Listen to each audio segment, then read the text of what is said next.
Motoposh Pinoy 125, isang business type na motorcycle. Silipin natin ngayong araw. Tara!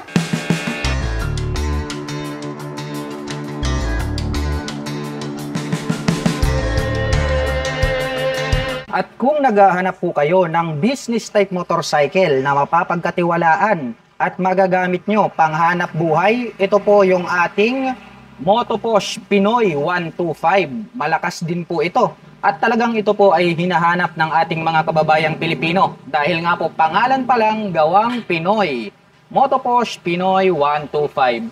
Ito pong kanyang headlight is square type po siya, box type, at gumagamit po ito ng bulb type para po rito sa kanyang high beam and low beam. At ang kagandahan po nito pong kanyang front face cover, nagkaroon po siya rito ng headlight cowling na black color. Glossy black naman po yan. At nakapop up naman po ito pong kanyang mga malalaki na bulb type na turn signals. Kaya more visible po yan kapag kayo po ay tatawid sa kanan at kaliwa. At ito naman pong kanyang front telescopic fork. Gray color po ito na traditional. At ito po ay gumagamit ng mechanical trailing or drum brake para po rito sa kanyang front braking system. At ito pong kanyang hub is gray color. At ito po ay naka-spokes rim set.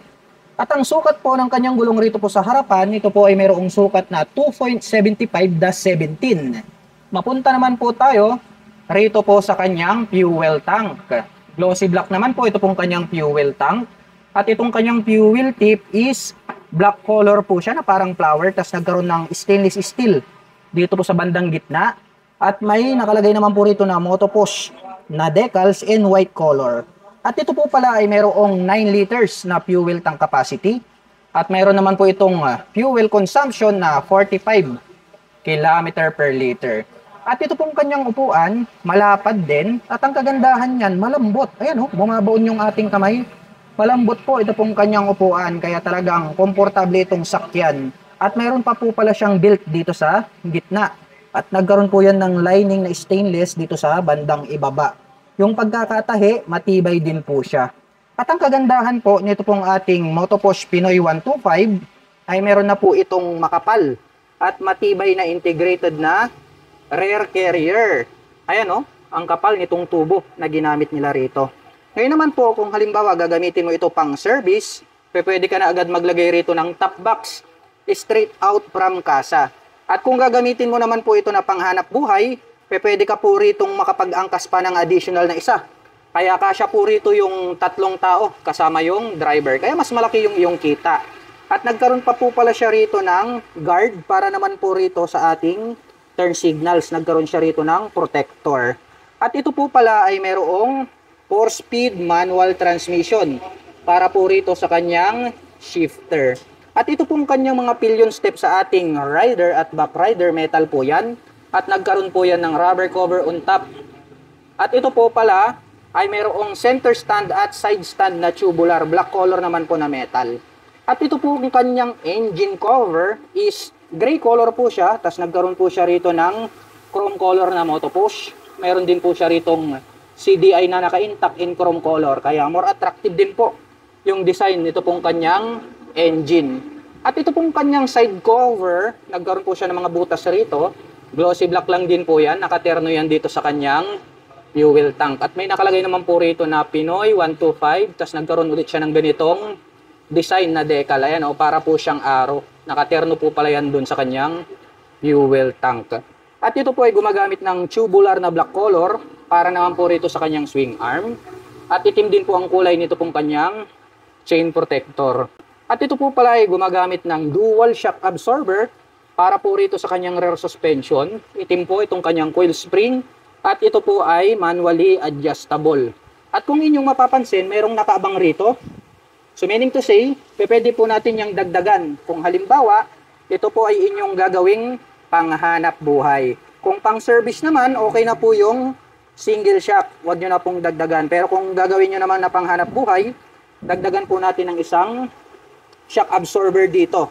Para talagang maganda yung kanyang play. At kahit na mabigat yung ating mga dala or pasahero, ay kayang-kaya ng ating shock absorber dito sa likuran kapag 4 yung ating nilagay. At ngayon naman po ay susubukan nating sakyan ang Motoposh Pinoy 125 para may pakita ko po sa inyo kung gaano nga ba ito kataas. Para po sa mga magtatanong, ang aking height is 5'6". Makikita nyo naman, lapat na lapat yung ating mga paa. Kaya masasabi ko na talagang komportable ito para sa mga tulad ko na 5'6" in height. Ganito naman po siya sa side view. At sa tansya ko naman ay kayang-kaya po itong i-manage ng mga 5'2" and above. At ito po ay gumagamit ng analog para po rito sa kanyang meter panel display. May nakalagay po rito na Pinoy, yung kanyang brand name.